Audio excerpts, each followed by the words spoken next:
Are we ready to start, Roisin? Thank you. Good morning, everyone. You're all very welcome to our Nitrous Oxide webinar.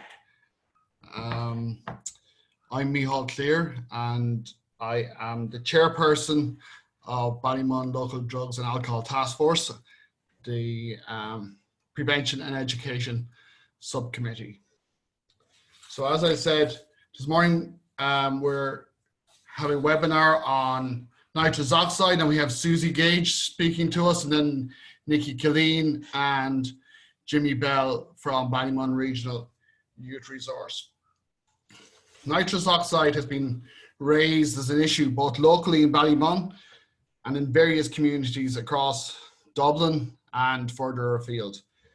Concerns have been raised about lack of information and the need to learn more about nitrous oxide and what can be done on the ground to address this issue.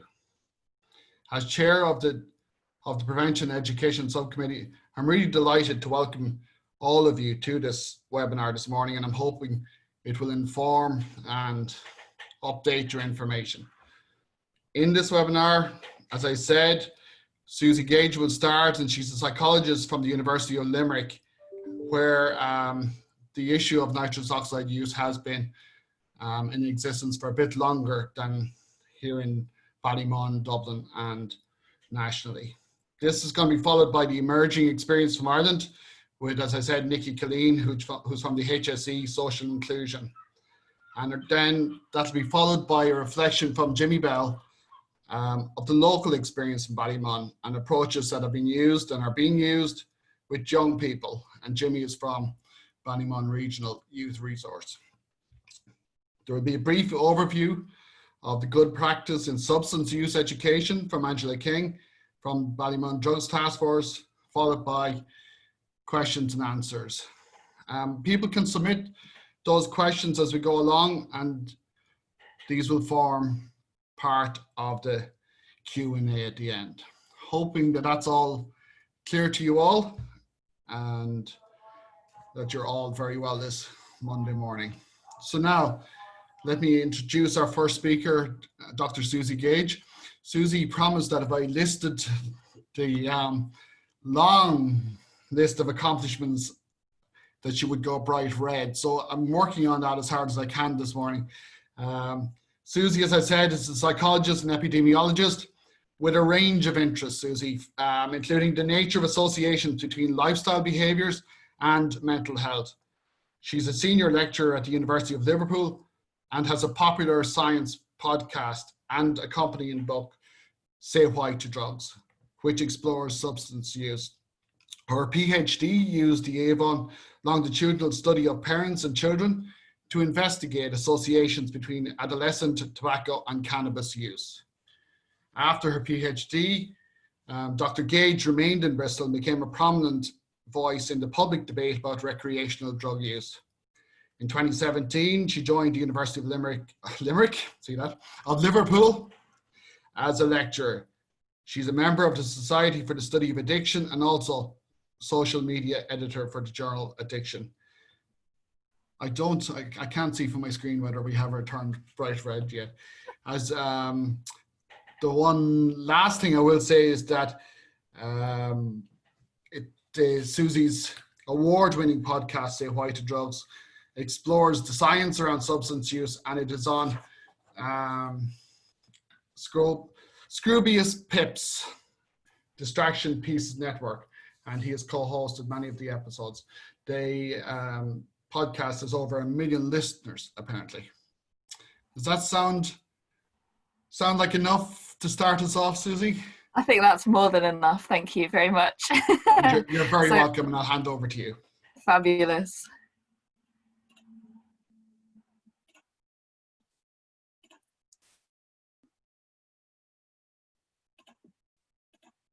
Right, hopefully everyone can see my screen all right. So yes, thank you so much for that lovely introduction. I should just clarify that I am from the University of Liverpool and not the University of Limerick, although moving to Limerick does sound amazing. So, you know, who can say what will happen in the future? But yes, it's wonderful to speak to you all today. So thank you very much for having me. I'm just going to give a brief overview about what nitrous oxide is. So rather than focus on specific issues and specific communities, just a sort of broad brush overview about what it is, who's using it, and what we know so far about the risks from using it. Yeah, so I'll get started. So nitrous oxide is a small molecule made up of 2 nitrogen and 1 oxygen atoms. At room temperature, it's a gas. It's a colourless, slightly sweet tasting gas. And it has quite a wide variety of uses. So it's used in the culinary industry. So the silver canisters that you've probably seen or potentially have seen in parks, I know I see them a lot when I'm cycling around Liverpool and in Bristol as well. They were quite often at the side of the road, causing potential risks for being knocked off your bike. But these are used in the catering industry. They're pressurized nitrous oxide canisters, which are fitted into these silver sort of machines you can see here to whip cream.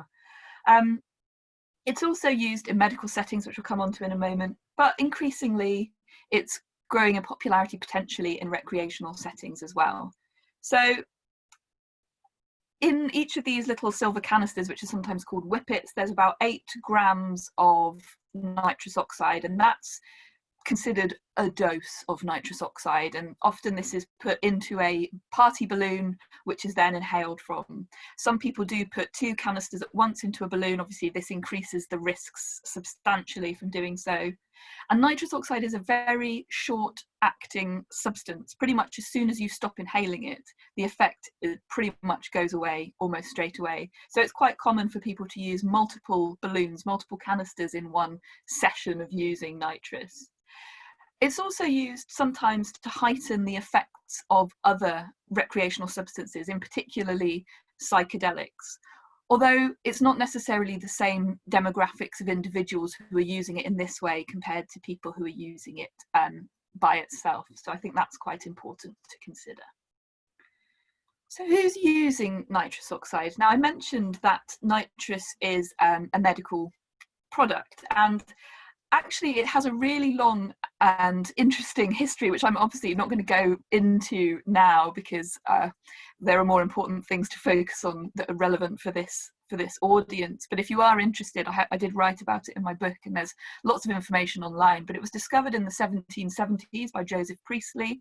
He was heating up some iron filings that had got some nitrous on them, and he noticed that he felt giddy and less sensitive to pain after inhaling this gas that was released from heating up these iron filings. And it was further explored by Humphrey Davy, and actually this is when the first recreational use of nitrous began. So Humphrey Davy gave it its laughing gas nickname, and nitrous became a bit of a fairground attraction where people could sort of queue up to experience this gas that would make you all giggly. And it was actually quite popular among the upper classes, so people would have laughing gas parties and in fact invite people like Humphrey Davy to administer the laughing gas. It took a while for its medical uses to be brought to the fore, but it did become a useful anaesthetic as it was safer than things like chloroform or ether, where a liquid was sort of put over someone's face, and the risk of overdose was quite substantial for chloroform and ether. And when nitrous was administered alongside oxygen, this risk was much, much lower, and so it became a more useful anaesthetic. It's less used in that context now because it can induce nausea, but it is used as a carrier gas for other anaesthetics. And also, you've probably heard of gas and air that's given for pain during childbirth, and that's nitrous and oxygen mix. It's also used in A&E. For example, a quick inhalation of gas and air can allow a dislocated shoulder to be sort of popped back in, for example. There are safety precautions in place, as you would expect, when it's used in this way. So people are given a device with an on-demand valve. So this means that if they take too much and fall unconscious, they'll release the valve, they'll release the air will stop, and they will start to breathe normal air, and they will recover very quickly because, as I said, the intoxication effect of nitrous is very short-lived. But I think we're probably more interested in who's using it recreationally and illicitly. So these figures are all taken from the 2018 and 19 crime survey of England and Wales, which is the sort of the data that I was most easily able to get hold of to give a kind of, well, obviously not complete UK, but England and Wales picture, which we can then compare to what's going on in Ireland in the next couple of speakers. And what we see is that across all adults aged 16 to 59 in this particular survey, nitrous use in 2018-19 previous year use was about 2.3%. So this was the same as previous years. You can see between 2012 and 2018-19, it's been broadly flat in that full sample.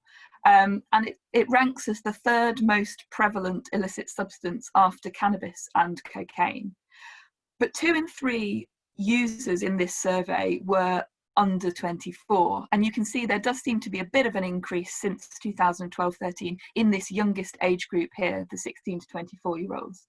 So about 8.7% of the sample had used nitrous in the past year.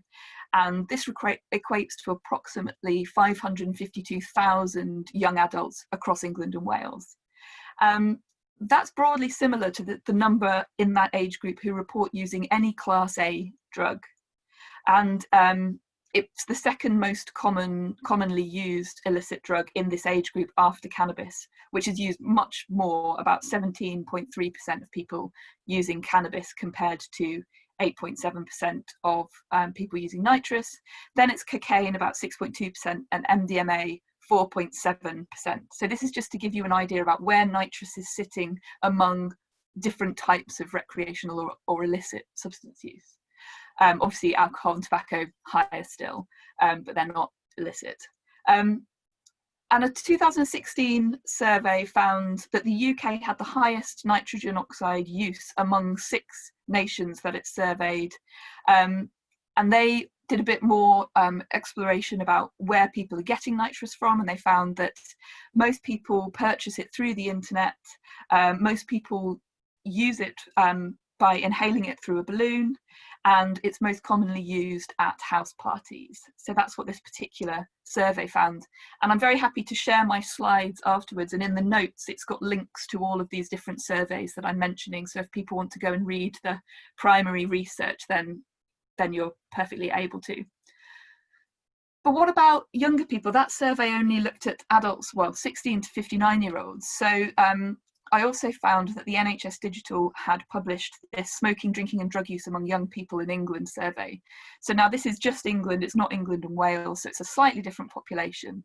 And what this found was that among 15-year-olds, actually the proportion of people using is very, very similar to 16 to 24-year-olds. This survey also found that 8.7% of those surveyed aged 15 had used nitrous in the past year.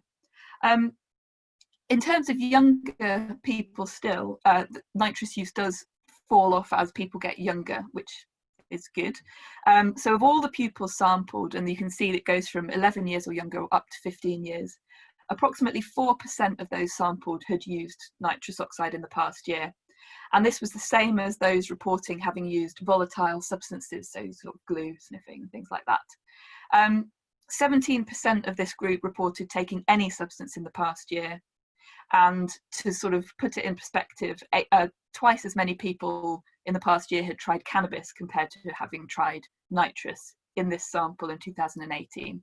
But I thought this graph was also quite interesting. So among those young people who had tried a substance, this is the age at which they first tried. And you can see nitrous oxide here is the dark grey bar. So this graph kind of shows that the very youngest people who are using substances tend to be using volatile substances. Gradually, cannabis becomes the most popular, but nitrous does seem to increase for age of first tried year on year up to age 15. So that's sort of what we know, and actually we don't know that much about who's using, and unfortunately there's very little information about what I'd be quite interested to know is, has use changed during lockdown, for example? Did the introduction of the Psychoactive Substances Bill have any impact on nitrous use? As nitrous is covered by the Psychoactive Substances Bill, But because it also has this legitimate use, you can buy it on things like Amazon quite easily and legally. You can buy culinary grade nitrous oxide. And quite often when you look at pages like selling these canisters on Amazon, you notice that people also buy party balloons. And I mean, maybe caterers are buying their nitrous oxide and their party balloons together, but I'm a little skeptical about that. And you can also see that some of the reviews are not very subtly talking about the recreational use of nitrous rather than its culinary use. So I think it's very difficult to know, because it's got suddenly such a big lot of media attention, whether actually nitrous use has increased or not over the past year or two, which aren't covered by these data that I've mentioned. But it's definitely something we need to keep an eye on. So now I'll talk about what we know about the effects of nitrous, both in the short term and the long term. So the reason that people take nitrous or report using it is because it can experience feelings of euphoria, slight feelings of disconnection from yourself, sort of giggliness, and things like that. But nitrous can also induce dizziness. You're at risk of falling over if you're using nitrous. If you're inhaling with something that's sealed over your mouth and nose, then you are at quite real risk of asphyxiation, of not getting enough oxygen into your system. And certainly if you do pass out with something sealing your mouth and nose, that's a very dangerous situation to be in. Nitrous can induce nausea, as I've mentioned, so you're at risk of being sick if you're using it, or certainly feeling sick. It can induce headaches, and it can have an impact on fine motor movement, so your ability to thread a needle, send a text message, sew on a button. I'm not sure why you'd be sewing on a button after taking nitrous, but you never know.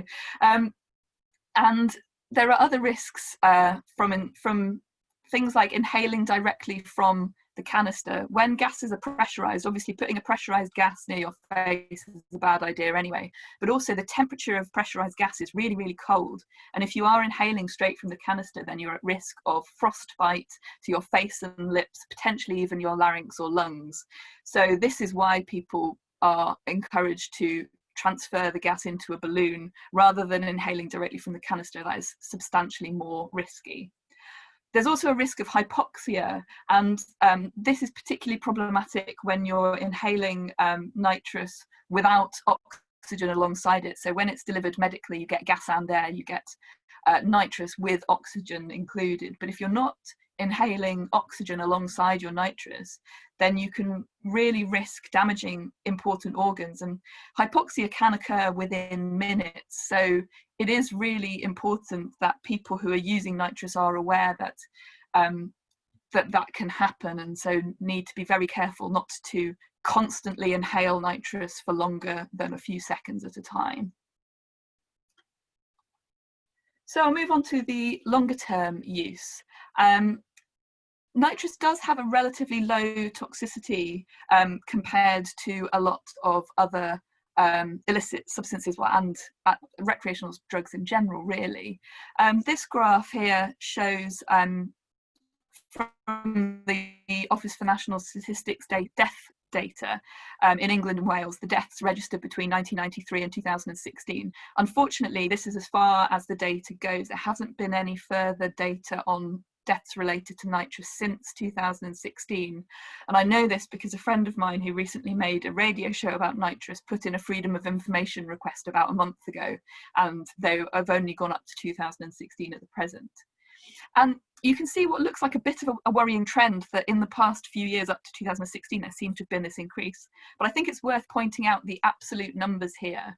So 2016, 8 people died after using nitrous. Now obviously any death is a death too many, but I just wanted to highlight the sort of comparison. So this is the same data, the blue line is the same data as the data I've just showed, and I've just superimposed deaths where MDMA was reported on the death certificate in comparison.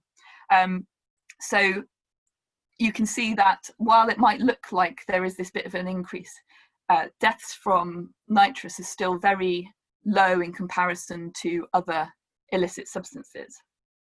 But of course, death isn't the only potential outcome that could be negative from using a substance. And something that has become more noticed and potentially worried about over recent years is vitamin B12 deficiency in relation to heavy use of nitrous oxide. So nitrous interacts with the B12 molecule, which can then impair its functioning. And vitamin B12 is a very important vitamin. It keeps our nerves, our neurons, and our blood cells healthy. It helps to make DNA, and it also prevents, a certain type of anemia.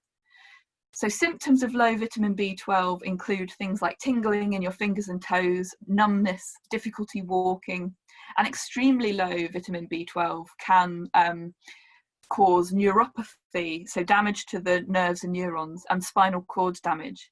And there is some evidence that this might potentially be irreversible. Now I'm talking here about anecdotal reports in very, very heavy nitrous users, but it's really important to note that this substance that's potentially seen as benign by some people can have these serious consequences if it's being used very heavily.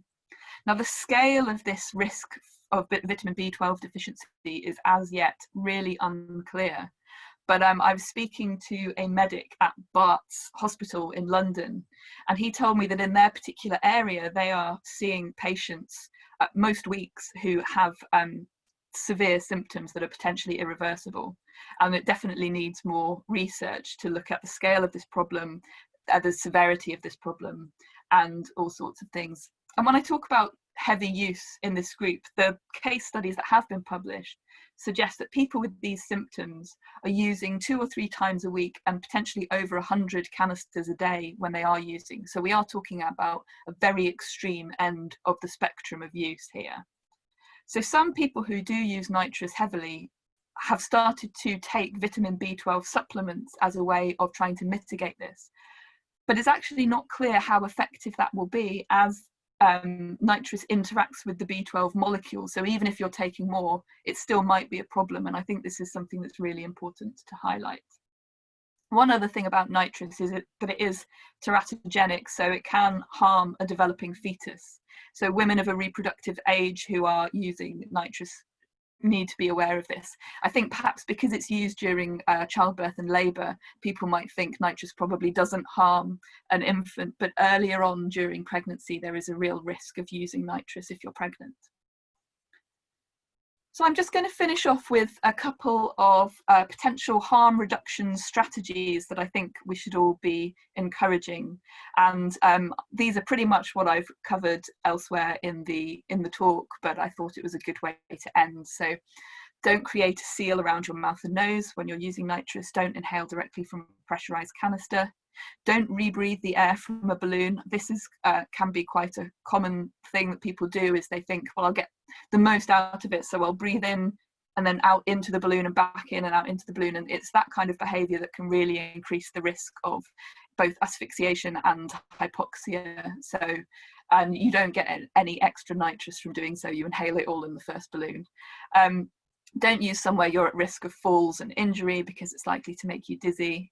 And then longer term, take regular breaks in use, allow your body to recover, and be alert for the signs of vitamin B12 deficiency. If you're experiencing things like tingling fingers, then it's really time to give your body a real break from using nitrous.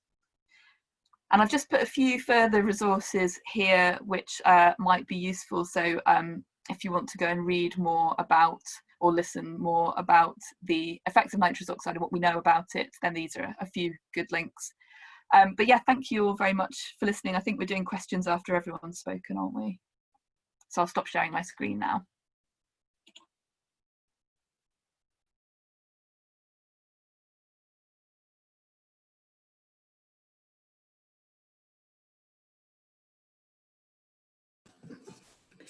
Hello, and just to say a big thank you to Suzi there for that presentation. I suppose she gave us a kind of an overview in the UK situation of nitrous oxide and a bit about its use in history, the experience in the UK and who has been using, and you know, the different data that's coming out and the comparison in terms of other drugs as well, and the age profile, which I think is very interesting. In terms of the effects of it, then we've looked at the short and the long terms, and then looked at harm reduction strategies.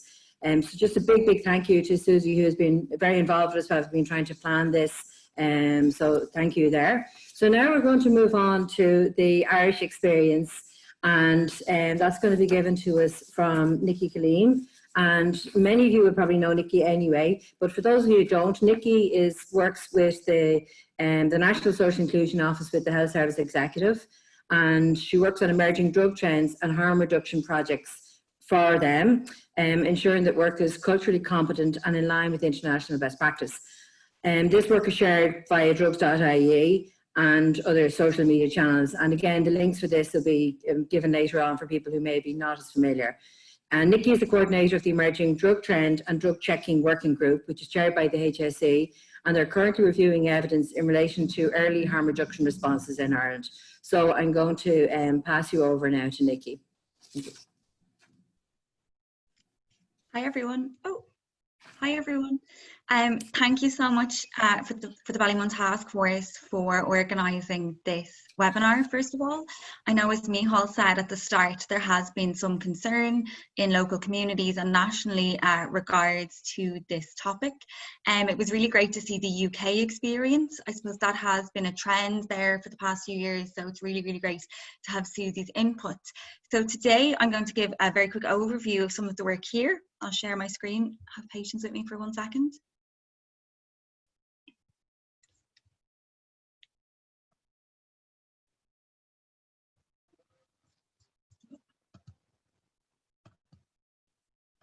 Okay, sorry about that. So I'm ready to go. So as Angela said, I work for HSE Social Inclusion, and I work under the guidance of Dr. Eamon Keenan, who is the National Clinical Lead for Addiction Services. So we do work on a number of components looking at trends as they emerge and how we respond in Ireland. So I'm going to give an overview of some of our work that people may not know about, and just go through, I suppose, where we currently are at. Oh, I'm sorry, I've uploaded the wrong presentation here. Bear with me for 1 second. There's always someone who does something like this. I'm starting off with just a media overshot. So I suppose I find it really interesting how much attention, particularly the UK media, has given to this substance. And I suppose the Irish media are now following a very similar pattern. So we've seen headlines, I suppose a lot of headlines in Ireland over a relatively short space of time that has looked at this new drug that's called hippie crack. It's taking over, apparently. It's a drug craze. It's deadly. All of these terms, which are potentially quite frightening for the general public and parents in particular, and understandably. We've conducted market research, and we're looking at, one of our questions is how much trust people place in the media. And from our initial kind of findings, we know that people who are maybe less out of the loop and in the know about drugs will go to the media and will trust what they see. So this cohort in Ireland are seeing such headlines like I have here. And I suppose in the UK, we're seeing a lot of images of people holding canisters, a lot of images of young people lying on the ground taking nitrous oxide. And we're basically calling these young people users of this deadly hippie crack.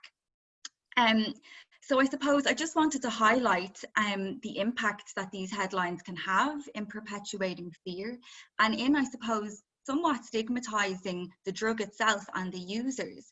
So I suppose without knowing a lot about the young people in Ireland who are using nitrous oxide, they're suddenly known as users of a deadly drug that is compared to crack.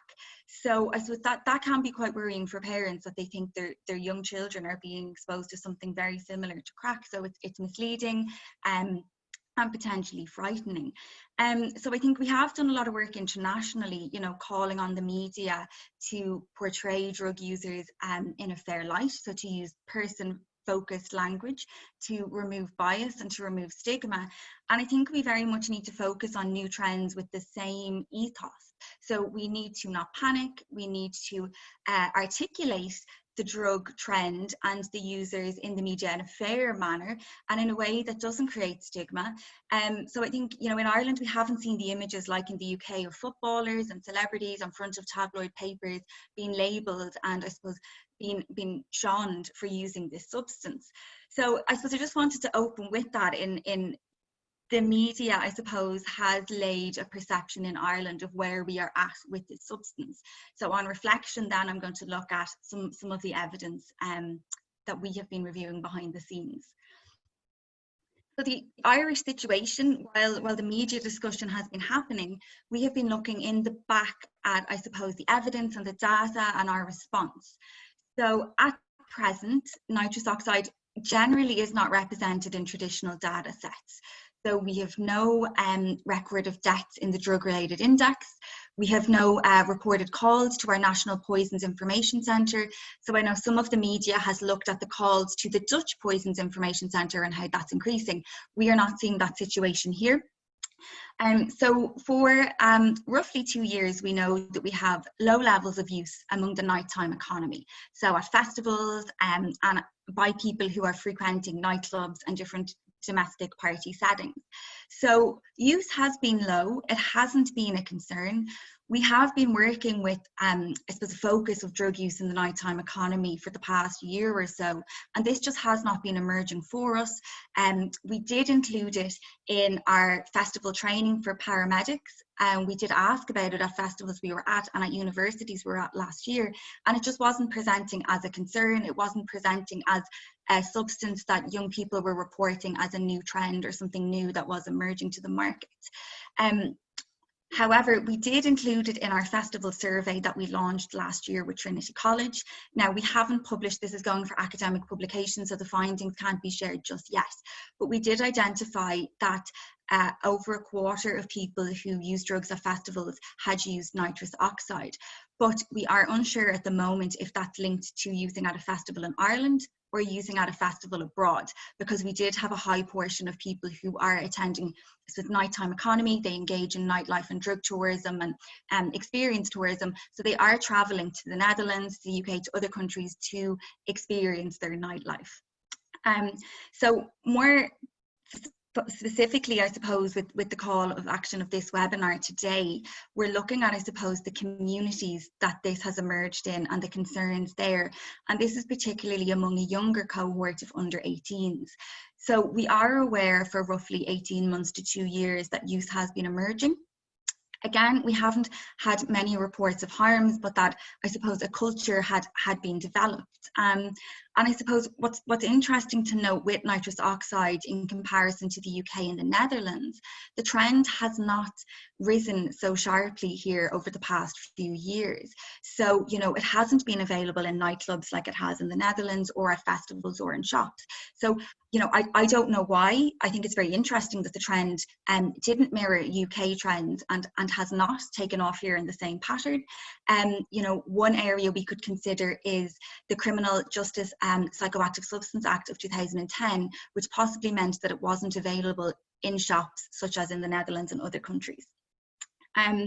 So we have looked, I suppose, more so lately at the underage, the under 18 people who are using, and so, you know, noted increases were in the Blanchardstown drug and alcohol trends monitoring system, again at low doses and among polysubstance users, but it has been noted as a trend that has come onto record there for 2 years.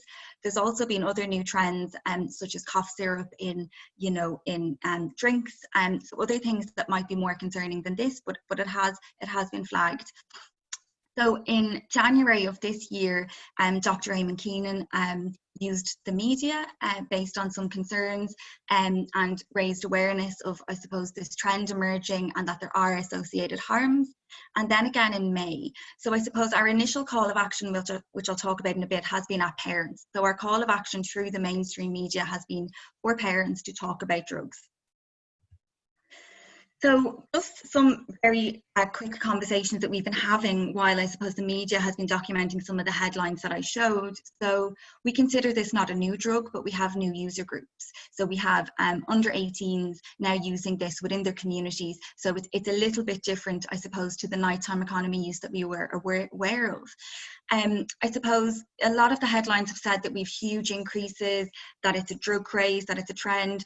But we need to focus on, I suppose, the evidence. So what are the indicators of use? What are the demographics?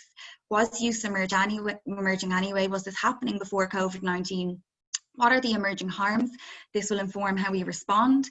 And then I suppose the bottom circles there are, you know, the interesting areas of, you know, what is now suddenly surging, I suppose, young people to want to use nitrous oxide. Is it social media? Is it the influence of nightlife tourism and globalization of drug trends?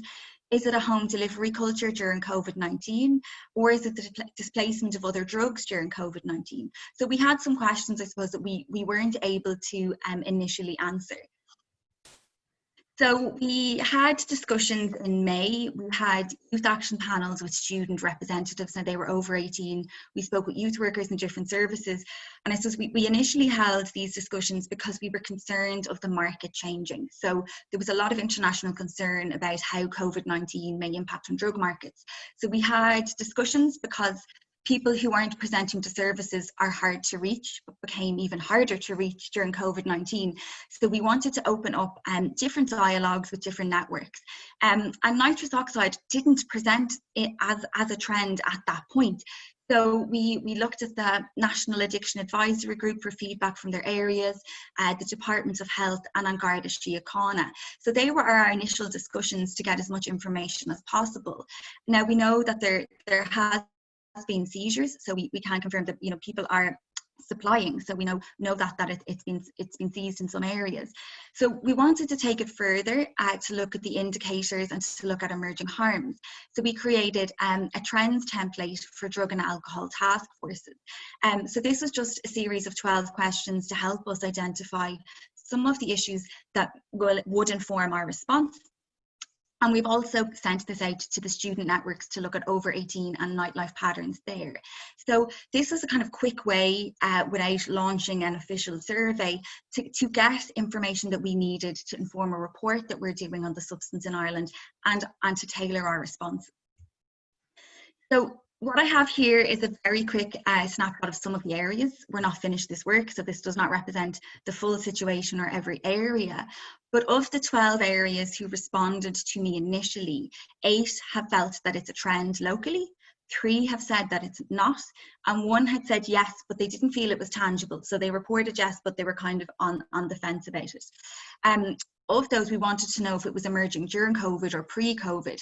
So 6 areas felt that it had emerged before COVID, so this wasn't COVID related. 2 had said yes, that during COVID, this is when we first became aware of it, and 1 had said yes during COVID, but it could have been there beforehand. So again, these are people who are not presenting to our services. They may be using substances that we're not aware of in different pockets of different communities. So our findings from this have found, from these 12 areas anyway, obviously we're not finished, people are mainly under 18 years. So in some areas, people are as young as 11 or 12, which somewhat reflects what Suzi showed in the prevalence data, in that people may be experimenting with this at a young age. 2 areas as well as the under 18 reported over 18 use as well. So that may be used in a different context. We wanted to know if this was a single pattern or if this was being used with other substances, and nearly every area reported that it was being used with something else. So mainly alcohol and cannabis. 1 area reported nicotine, 1 area reported tablets, and another reported ecstasy as well. So these are young people, I suppose, ranging from 11 to 25 who are using this as part of a poly pattern. Obviously, without going into too much detail of the information we got back, just something to highlight, there's been parent concerns. You know, this could be obviously linked with the media and what they've seen. And then there's concerns in local areas regarding the supply, so where young people are getting nitrous oxide from. In relation to the practices that were reported, Generally, people are using this in public spaces, parks, some in a domestic setting, but it seems to be an outside pattern during the summer in parks. So we don't know if these young people would have been using at festivals or on holidays or other settings, but at the moment they're using in public parks in Ireland. On the practices, we really wanted to know, I suppose, how people are administering it. So I know Suzi mentioned some of the more risky practices, inhaling from the canister, with masks, with, you know, with bags, and all of these kind of concerns that would make use that bit more harmful.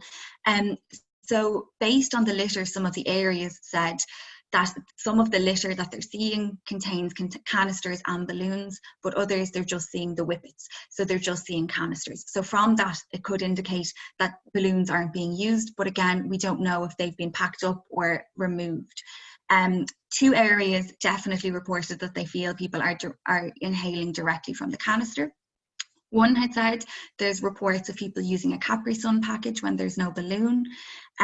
So again, you know, they're very much aware, I suppose, they're of not inhaling from the canister, and they're using something else. So I thought that was very interesting. The poly pattern, again, in practices that it's been used. So we don't know if it's been used to enhance, you know, the effects of other substances, or is it linked with just a poly pattern culture that we have in Ireland with recreational drug use anyway? So we can't answer that. And in relation to the sources and the concerns from the sources, so dealers, so local existing drug networks are now supplying this, as well as other substances online. Adverts, you know, Done Deal, those sites have been mentioned. Instagram was mentioned, social media sites that are selling drugs to young people, as well as local shops. So again, they're anecdotal reports. I'm not sure myself of the local shops, but it has come back from a few areas that they think this is happening. In relation to harm, we wanted to see what harms were emerging, which would obviously inform how we respond. Some areas have reported antisocial behaviour, so young people using in public and behaviour being linked with use. The location of use is a concern in some areas, using near water. One area said they're using at an isolated beach. And then I suppose 2 of the harms that were emerged in 2 areas. One area said there was a rescue from emergency services, this was close to water, where young people were using nitrous oxide with alcohol, but there was no further information available there. And another, you know, young people collapsing, being sent to A&E, destructive behaviour and self-harm. So again, I suppose, to conclude on that, further details might be needed if other substances are used or what was going on there for the young people. But I think it's interesting to note they're the 2, I suppose, most relevant harms that have come through from 2 of the areas.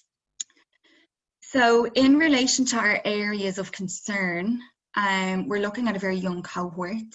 We're looking at a diverse cohort, so ranging from 11 to 25. How you target those young people with messages and prevention strategies will change. How can we influence behaviour? How can we prevent? How can we reach people in a way that is effective and that speaks to them about a substance that they see as having relatively little or no harm? So that is a concern, and that is a barrier and a challenge for us all to work on. I suppose the main concern is that I suppose nitrous oxide may not be the only issue here, and that we have a polydrug culture emerging where people are using more than one substance at a time, and that there are a variety of other drugs available if people are sourcing from drug networks. Nitrous oxide specific concerns, I suppose, the location of use. As Suzi said, people can lose their balance, people can risk accidents, and then again, inhaling directly from that canister, which is pressurized and can do damage to the throat. So I suppose on reflection, they're just some of the key concerns at present. We're still working on this, so obviously we've more to learn, but this is what we know at the moment. Just a very quick template on how we respond to trends and how we look at our response and I suppose our actions and our rationale for doing so. So I think New trends will come and go. You know, I think we've been very fortunate the past few years that we haven't seen, you know, as many since the closure of the head shops, and new psychoactive substances haven't been as actively used. So we just want to reinforce the message of not panicking and how we have to respond with a collaborative evidence-based approach. So sometimes that might take a little bit more time reflecting and looking at formative information and research beforehand. So I think we all have a really important role, including the media, in how we articulate trends and risks, particularly when dealing with such a young cohort, and how we might influence them and their decision-making processes. So I won't go through the whole pattern of how we work, myself and Dr. Eamon Keenan and other stakeholders, but any response or any message that we put out or campaign generally involves sign-off, so clinical sign-off from Dr. Eamon Keenan, as well as our HSE communications division. So we look at best practice messaging, we look at communication strategies, we look at a bundle of different approaches, imagery, and, you know, I suppose different thought processes that might go into messaging. And we also get sign off from HSE Public Health. So we have a three-tier approach on everything that we do. And if alerts around new drugs or an extra threat to life from existing drugs, these alerts would be issued via the same process. So the process would be looking at the stakeholders, but the sign off will be a three-tier approach. So our initial response on nitrous oxide is to target parents. So I'll talk about the rationales for that on the next slide, but just to highlight that we are asking parents to talk drugs. We are asking parents that are concerned to initiate that conversation. So we have new content on our site and a PDF that can be downloaded. Initially, we're asking people to use the HSE Drug and Alcohol Parents Guide, which is a really great resource on how to talk to your young child about drug and alcohol use. So without going into too much detail, people can read for themselves on their site. So parents matter. Parents are seen as a credible source, and with, I suppose, hard to reach young people who may not be presenting to services, parents can step in and provide that intervention and drug awareness education, I suppose, where the gaps are lacking. So in the HSE Parents Guide, there's tips and advice for active listening skills, how to initiate that conversation. And with nitrous oxide, I suppose our key points are don't focus on one drug. So nitrous oxide may not be the only concern there. We don't want to continually highlight this one substance. This has to be part of a wider drug awareness education. We're asking parents to acknowledge why people take drugs. So when you look at the risks, also look at, I suppose, the rationale why people take drugs. And ask for young people's input. How do they feel about the media portrayal of nitrous oxide? How do they feel about the constant, I suppose, attention that's getting? Do they think it's an issue? How is that impacting on their decision making? And really checking in about what's going on locally, because young people know more, I suppose, at the moment than the rest of us. So our rationale for targeting parents, I suppose, with our media approach, and we will be targeting them with ads to talk about drug education and awareness, we felt that it was the most appropriate at present for communicating the risks. So I suppose our initial reaction may be that we want to articulate the risks to young people through a mass media campaign.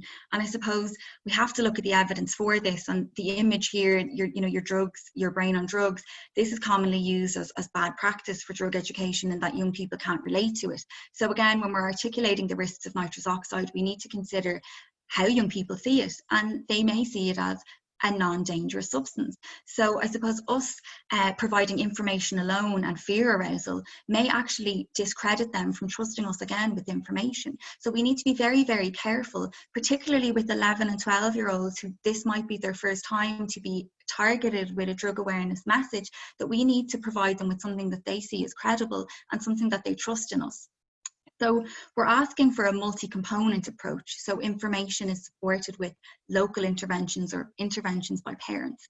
We know that Know the Score has been launched in secondary schools. So that's a drug awareness program, and that nitrous oxide can be discussed as part of that. So we are not opting for a mass media campaign. It may be ineffective. We also need to consider the range. So we've 11-year-olds to 25. The approach will be very different. Some people will be using, some people won't be using. And I suppose the concern is that targeting young people who aren't using with an awareness campaign, and evidence has showed this, that it may actually create arousal. So we may have had an iatrogenic effect. So we're actually doing a counterproductive piece. Instead of actually discouraging, we may be creating arousal. And some evidence indicates that young people who have been targeted, where there hasn't been a demand for the substance, now actually want to try it. So we just need to frame this and consider it. So really we want people to focus on interventions, information that's credible, and it can be a challenge. So it can be a challenge to convey the long and short-term risks. So basically, this is the United Nations prevention strategies that we're working on. And people may be aware that we do use media campaigns that generally have multi-component approaches now. So we're just concerned about a media campaign alone without supporting information. I'm going to finish on these last two slides and just basically on an intervention. I know Suzi covered some of the harm reduction earlier. So we won't be targeting, I suppose, a very young cohort with these messages, but for those who are working with people, they will need to help people reduce the harms. So the general principles of harm reduction at the top: don't use alone, stay with people you trust, and get medical help. We know young people are afraid to get help because they may feel stigmatized, but we want people to get help if they become unwell. And then I suppose the bottom there, it's just the harm reduction, to check in about how young people are feeling, ask, you know, their perceptions on it, about the local trends, and provide, I suppose, information to help them reduce the dose and reduce the frequency. To finish some of our work that we're doing on this, we need more beyond the litter, beyond the images, beyond the media that we're seeing. We will review it and report and feedback, so we will have a report. We're working with the Union of Students in Ireland to look at a trends template for over 18s. We're going to put together a communication presentation on key messages for different cohorts that people can use who might, I suppose, want some support for talking to young people. We will have new content on drugs.ie. The site's getting redeveloped, so we will have new harm reduction on multiple substances, including nitrous oxide, and we will look at, I suppose, harm reduction at appropriate cohorts moving forward. And again, we need to review if this remains a trend or if it's short-lived, and the need, I suppose, for targeted harm reduction campaigns. So yeah, that's me done. Thank you. So if anyone has any questions at the end, I'm happy to answer.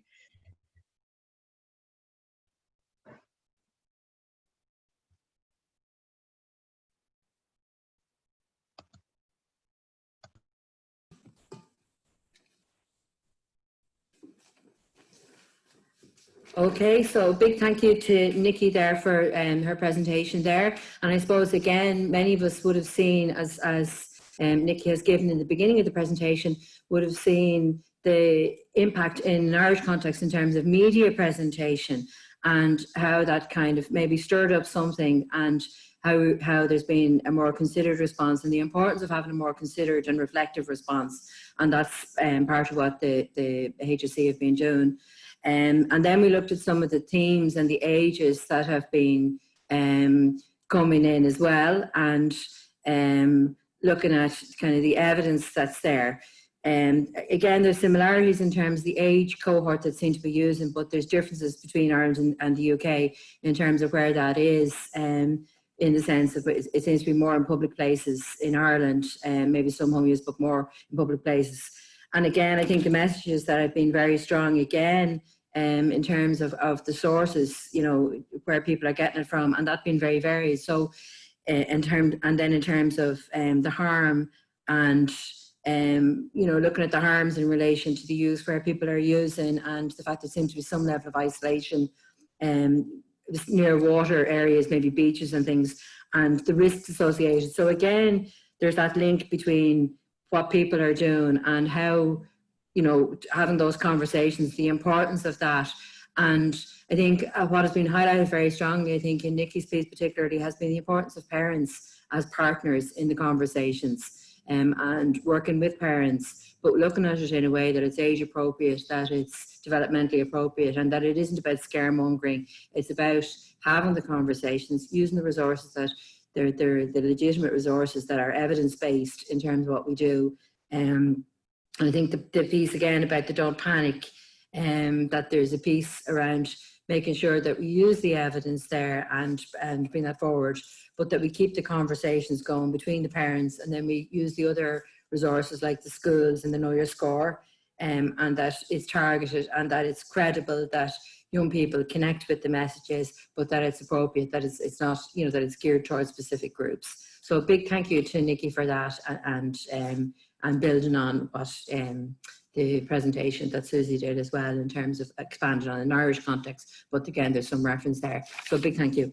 So next we're going to have the more localised experience, and it's the Ballymun experience, and Jimmy Bell is going to make the presentation. So Jimmy has been working with BAR, which is the Ballymun Regional Youth Resource here in Ballymun, as part of the outreach team for 8 years, and before becoming the youth substance and alcohol worker, which he has been for the last 2 years. So his role is delivering prevention and education, harm reduction work with support of a wider team using a youth work approach, group work, one-to-one settings, and interagency work.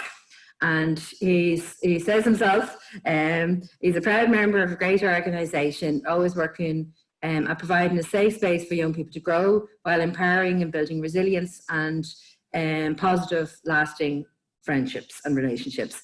He's lived in Ballymun all his life, and he understands the culture, and he's proud to support the ongoing youth development. So a big welcome to Jimmy. Thank you.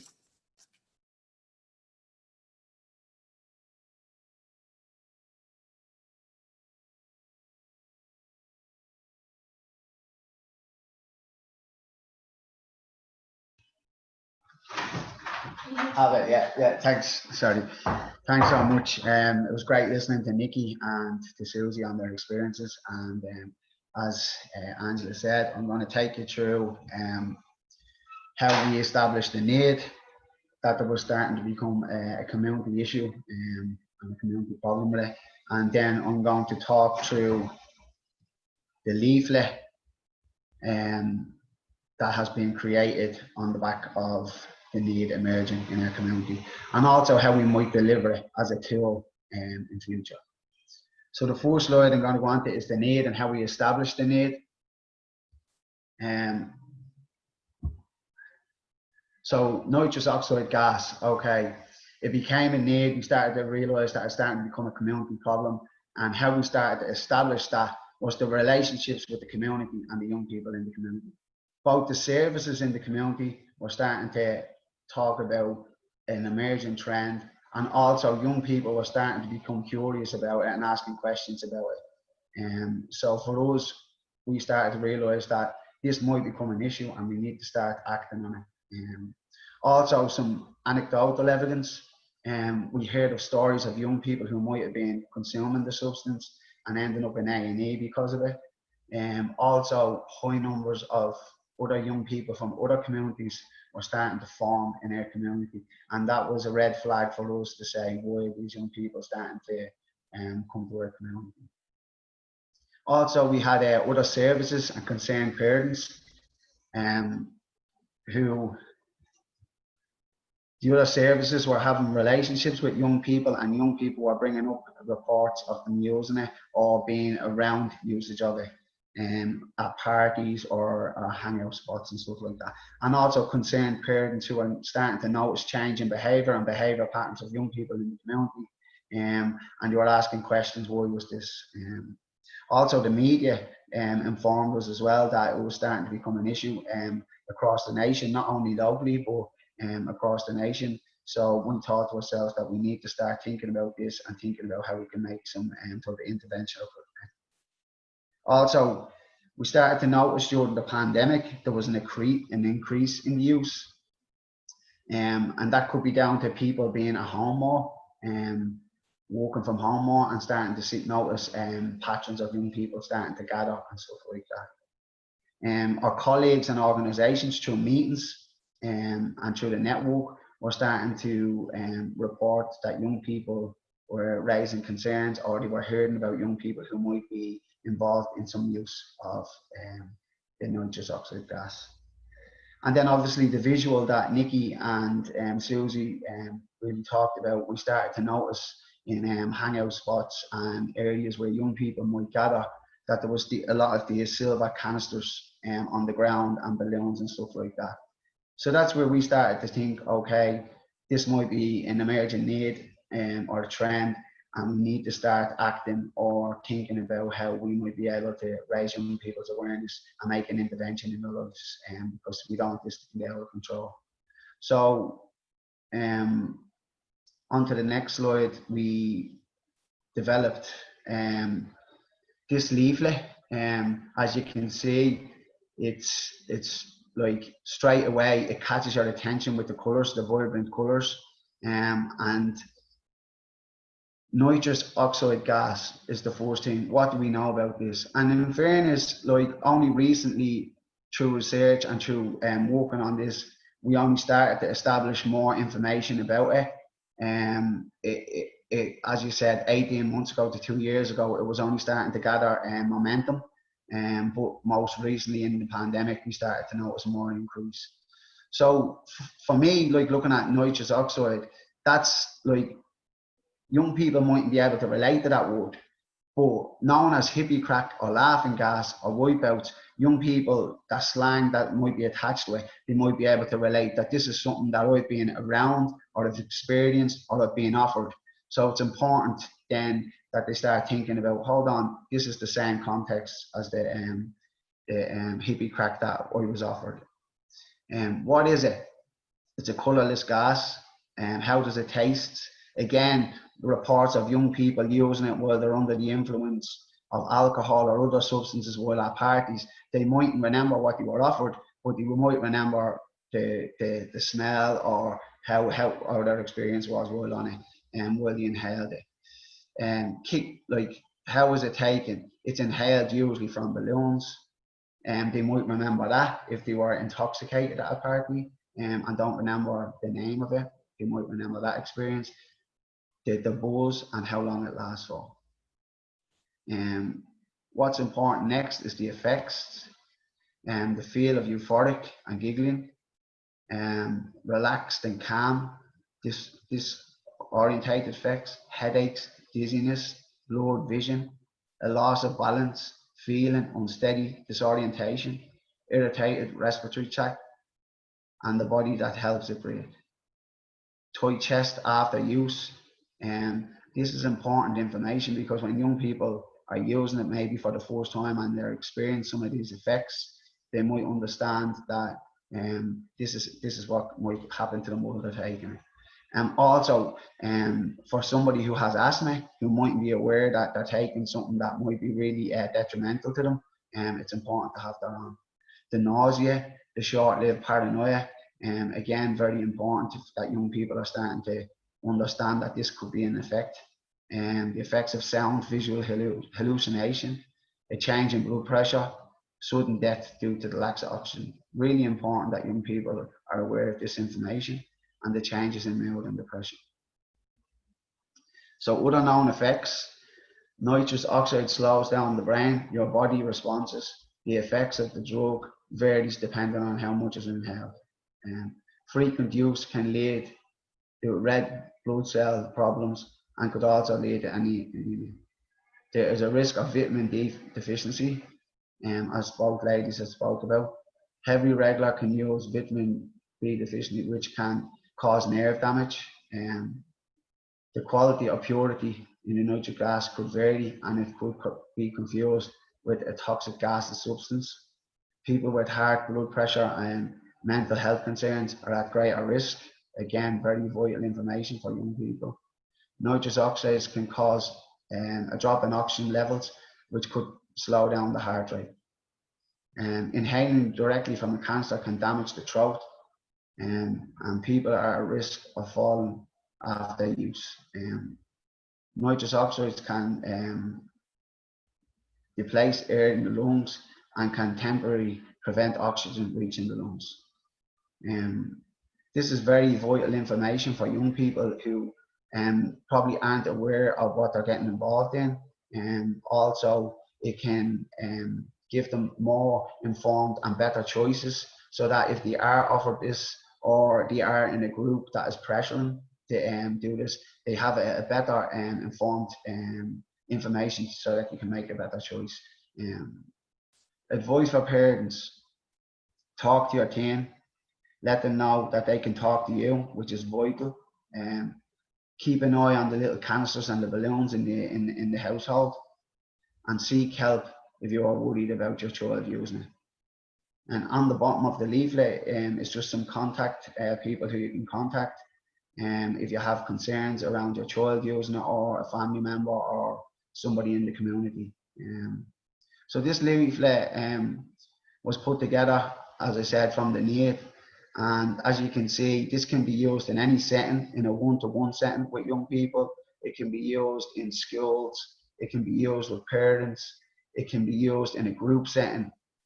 And it's got a wide range of information that will give young people a better awareness of what they might be getting involved in. And it's just vital. Because as you see, some of the names of it, laughing gas, young people might think, oh, this is just like, you know, there's nothing to it. But really and truly, when they look at it deeply and they look at it like this, with all this information, they can see that it has long lasting effects, and it can also be a gateway drug to using other drugs. So the next slide, I'm just going to talk about how we might deliver it as an organisation with young people.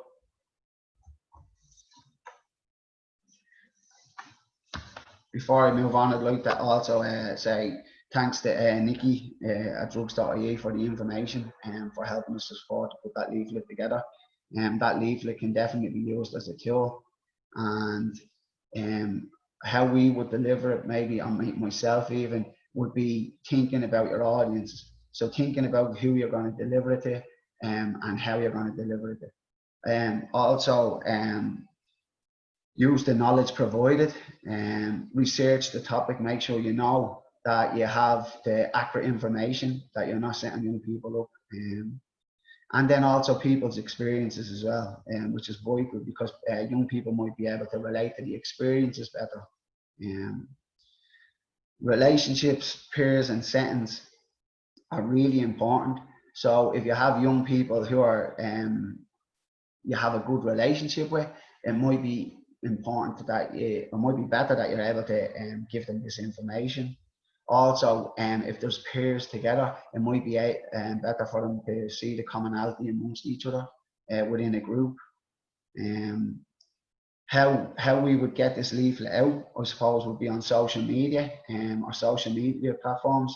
We'd let families know and other services that it's there and it's available. We might do some workshops on it. We bring it into our schools, because we have a schools program, and we'd introduce it to the young people in schools. Also our groups, our in-house groups, or even on our outreach team out on the street, going to groups in the community and just going through the leaflet with them. One-to-one settings with young people, and street education, as I talked about earlier. Okay, so what are we trying to do with the leaflet? We're trying to raise young people's awareness. We're trying to give them a better understanding of what actually they might be consuming, and we're trying to do it in a way that's stimulating them, that might be fun and humorous, but also giving them the information and raising the real concerns with them. And how do we do this? We do it with the 3 C's. We're committed to it, we're confident in our delivery, and the content that we're delivering. Also, we can do this with other services as a collaborative piece. We could do it with parents to try to inform parents of how to make better choices, or how to communicate better with their kids around us. And then also we're delivering it to young people. The time of the content, as you see, the leaflet is quite handy. It's not too long. Young people can get bored very easily. We want them to try and engage in the conversation, so we want to try ask them. And also the pictures and the coloring, which is really important. So some people, you know, some young people will visually see things better than actually hearing it coming from somebody else. And then obviously the content as well. So yeah, we would deliver on many different areas in our work, and we would try to get that message across to young people as much as possible. But we'd also try to engage with young people so that they're actually telling us about their experiences, so that we can support them in making their better choices and building resilience in our young people. So yeah, that's me.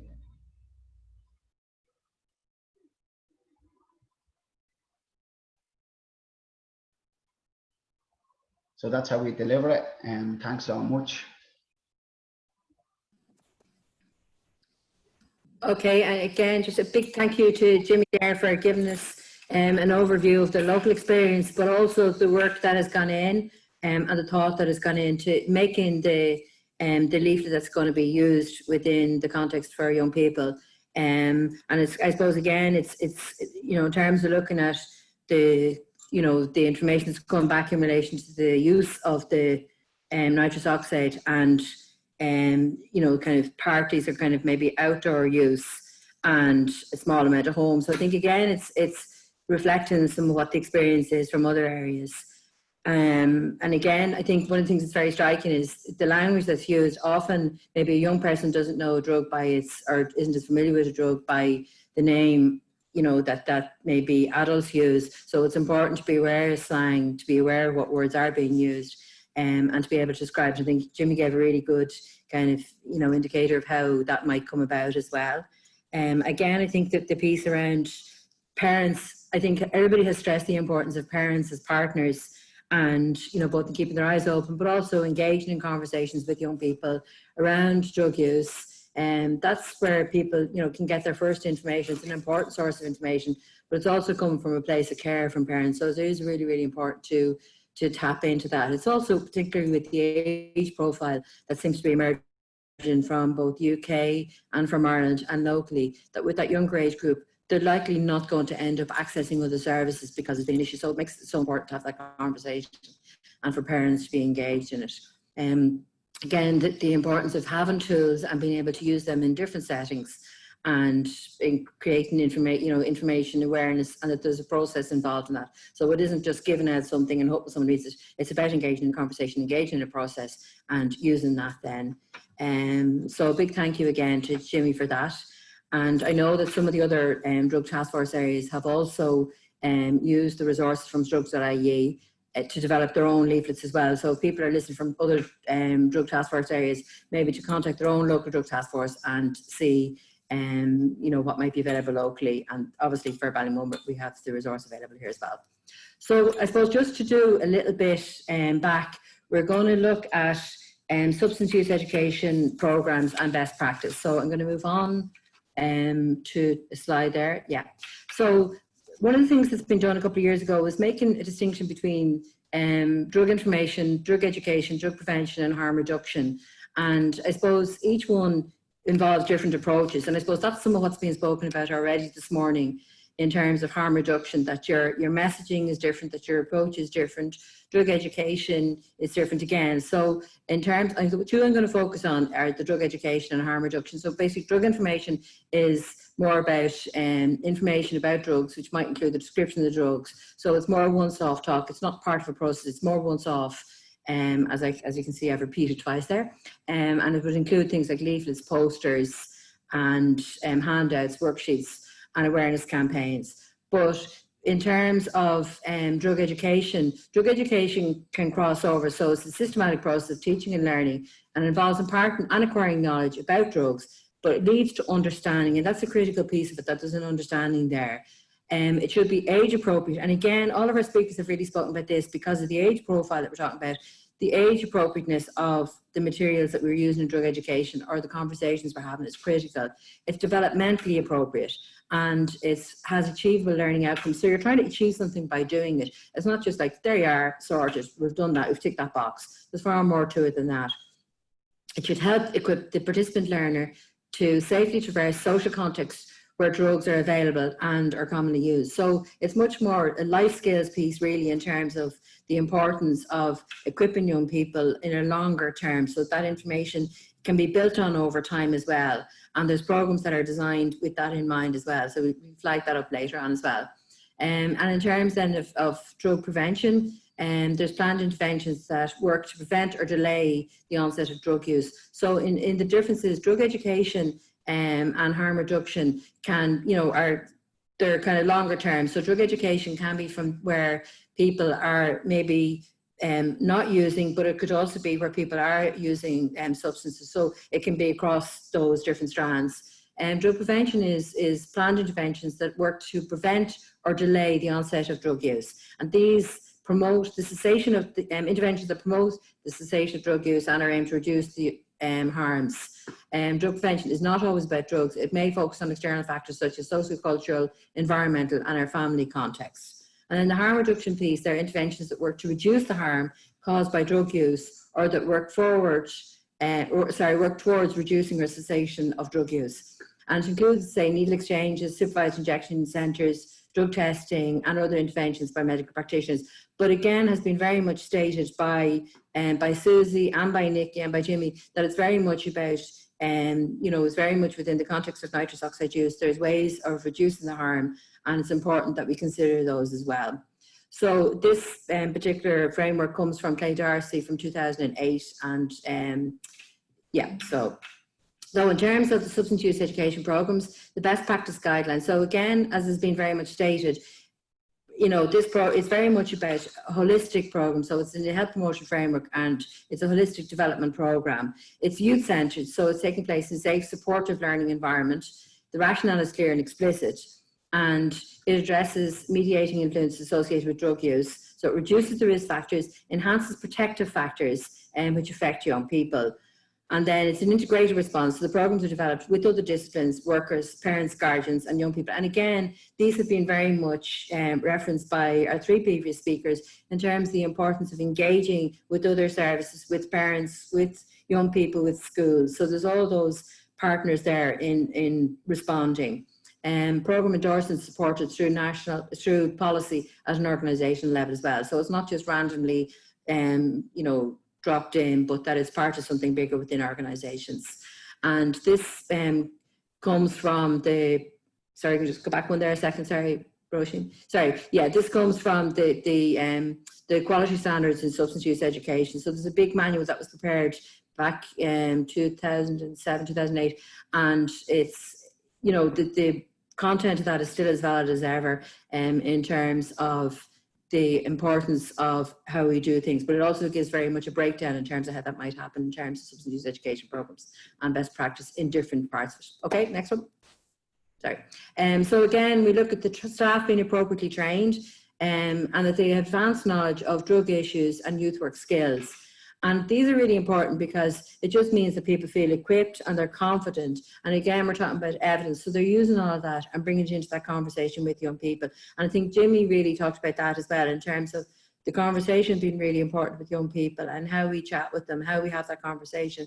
And then we're talking about it being needs-based, age, developmentally and culturally appropriate, clear and achievable learning outcomes, and differentiated and targeted approach. And again, Nicki has really kind of drawn attention to that in terms of we have different age groups. This isn't a one size fits all in terms of responding to nitrous oxide. We know there's different age cohorts, and it's really important that we target the messages and we make a difference in terms of who we're targeting, different messages, and how is the best way of doing this. That's really, really important.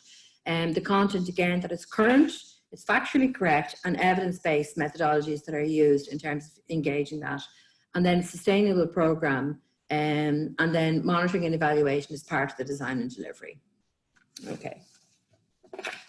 So again, as I've said, we have recommended websites, and the reason we say that is often you'll find that people, you know, parents might Google something and then they see something very sensational, and we talked about that, and that it just reinforces stigma. So we think it's really, really important that people use recommended websites, and these are some of them that we'd look at. Obviously, drugs.ie is one, and the HSC one. Ask about alcohol if people are looking at alcohol-related issues. Service and supports, contact your own local local or regional drug and alcohol task force. And then for kind of research pieces, you have HRB, National Drugs Library, and then there's wider resources in terms of healthpromotion.ie have some, and the one again that was alluded to by Nicki in terms of talking to your child about drugs, that's aimed at parents, but it's a good resource for services to have as well if they're working with young people or with parents and or with parents. And then there's the schools policy and guidelines, and they have substance use policy guidelines as well. And then, you know, parenting and family programs as well. And another one that we would work with, I know I'm saying one and I shouldn't be doing that, but putting the pieces together that was developed in the Western Regional Drug and Alcohol Task Force also is a program that's very, you know, it kind of spans the ages in terms of how it can be delivered as well. So it's a good program in there as well. Okay, so thank you for that. So I suppose we're moving on to the next piece, which is in relation to questions and answers. So we've had a number of questions that have come in. Obviously, we haven't got them answered yet. So there's a couple of questions that have come up on the chat there. And so the first one that I had seen on it, so I'm going to go through them as they come. So the first one was towards Nicki, and it was, sorry, one second now. Was just kind of commenting on, it was great to hear from a HSE perspective in relation to preventive strategies are considered an important response as prevention and education have been less valued and prioritised in recent years. So I don't know, it's more of a comment, but I don't know, Nicki, if you would like to comment on that. I suppose, well, with drugs.ie campaigns, it's been a very useful tool to engage, and we've used it for over 18s because I suppose you've more generic. We work with union officers, so I suppose we have not ran, I suppose, a prevention campaign as such with the harm reduction focus. So people may have seen leave the mix into the DJ and, you know, kind of messages like that.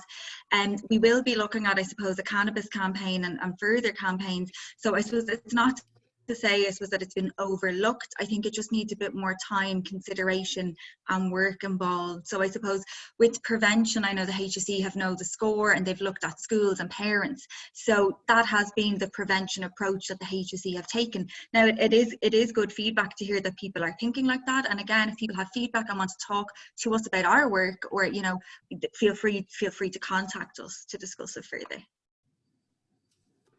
Okay. Thank you. Don't know if you can hear me.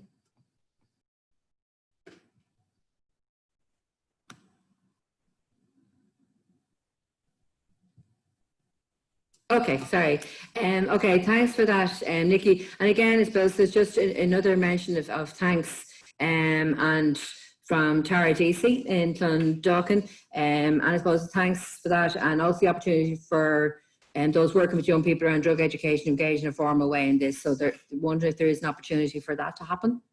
Maybe if, Nicki, if you could comment on that.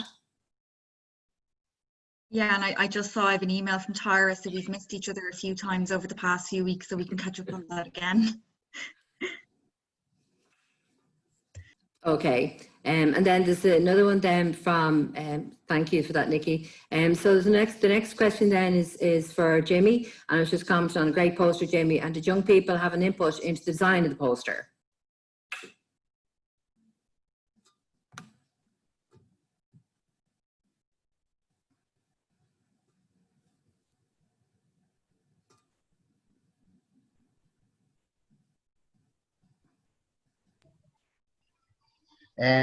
Yes, I think they did. There was a competition for young people to design the colour scheme, I think, and that's what we went with. In terms of the information that came from drugs.ie, yeah. But as far as the colour, yes. Okay.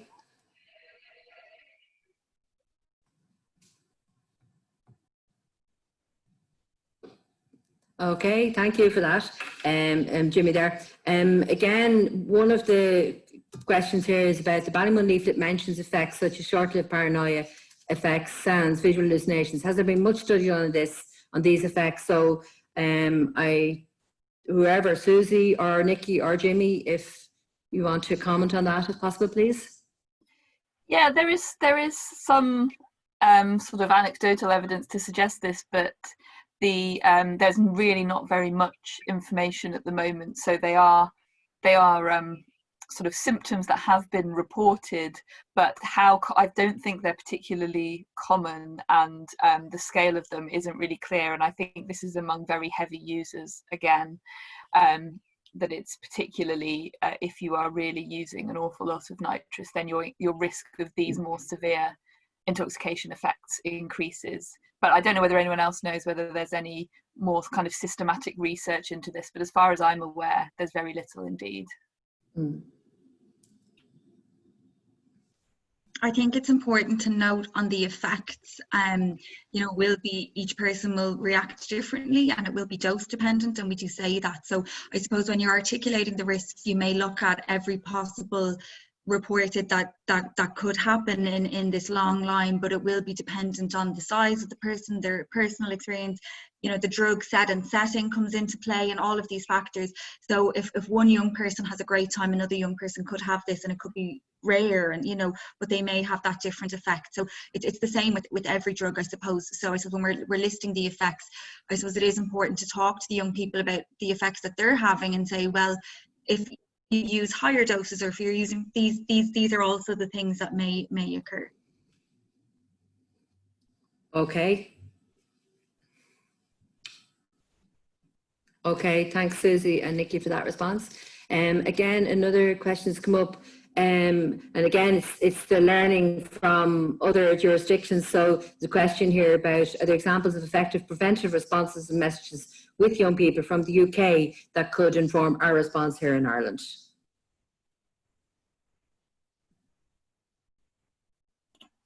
At the moment, there's nothing sort of specifically nitrous yet. I think in the UK we're not really that much further ahead, in that it's only been in the last sort of few months or slightly longer that the media has really picked up on nitrous, and it's become a bit of a worry. There was I think when we had a meeting, Angela, to talk about this webinar was the same day that an MP had raised the issue of nitrous in the Houses of Parliament. So I think in the UK we're still very much getting to grips with it now, and in fact I'm probably not best placed to talk about it. I think it would be interesting to go to people working within local communities in the UK. So like Bristol Drugs Project, for example, might have some I've put a link to them at the end of my presentation, and they've got web pages about nitrous oxide. So yeah, I can't really answer that very well, I'm afraid, but I can certainly suggest places for people to go to look. Okay, I don't know if people can hear me.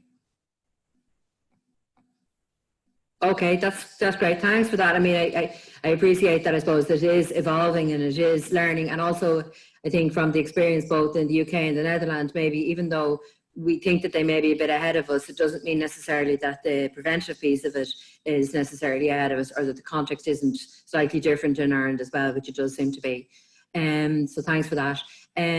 There's another comment there in terms of COVID restrictions, and I suppose it was referenced from an anonymous person in relation to will we be able to interact with young people in a school setting given the COVID-19 restrictions. But I think in terms of the broader impact in terms of working with any groups at the moment, I suppose it's going to be down to organisations and what they can and can't do in terms of interaction with you know, with young people. But I don't know, Jimmy, if you want to comment on that, or if there's been discussions on that yet. I know the schools haven't come back yet, so I don't know, Jimmy, if you want to comment on that.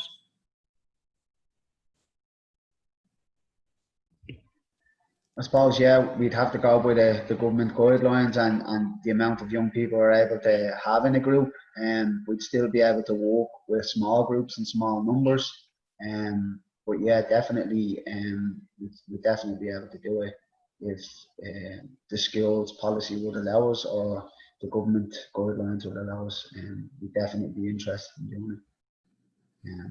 But yeah, at the moment in our own centre, our groups are a lot smaller than usually, so it'd be about probably doing it a couple of times with different groups and different people. Okay, thank you. Thanks for that, Jimmy. And again, there's another two questions or two comments that I'm going to put together because I think they kind of make sense together. It's in relation to, do we think that the switch to this trend around nitrous oxide has reduced the other solvent inhalant use? And then there's a further one then, sorry, one second. is there any evidence or feeling that nitrous oxide canister use due to availability, attractiveness, convenience replace the use of other solvents, propellants? So I don't know if anybody is in a position to comment on that, or... I can say a little bit. I think at the moment we're really not clear, because it doesn't seem like the data that we have so far hasn't shown a big increase in nitrous use. But we don't have any data from very recently, so which is when some people think this increase has happened.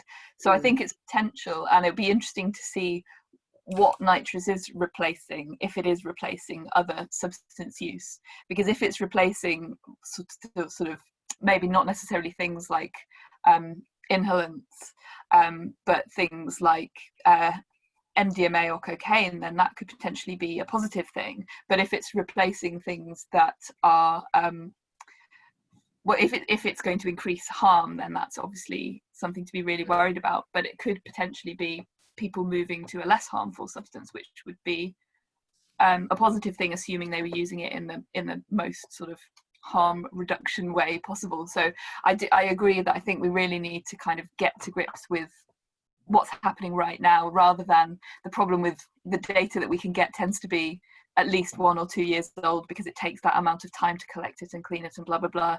So from a researcher perspective, it's always really frustrating that we're always behind the curve like this, and that's why I think people working sort of on the ground with young people are in a much better place to tell us about what's going on right now.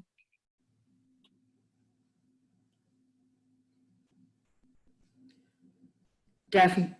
Do you hear me? Yeah, so I think definitely there is, you know, there is that piece about being behind the curve, but I think it kind of strengthens the case for people on the ground, for workers on the ground, people working with young people, and where this is coming up as an issue, to be engaged in a process around data collection. And if people haven't fed back to Nicki in an Irish context, you know, to feed back on that from different task force areas as well, so that we are able to collate and get some sort of snapshot in time, and that we can build on that over time.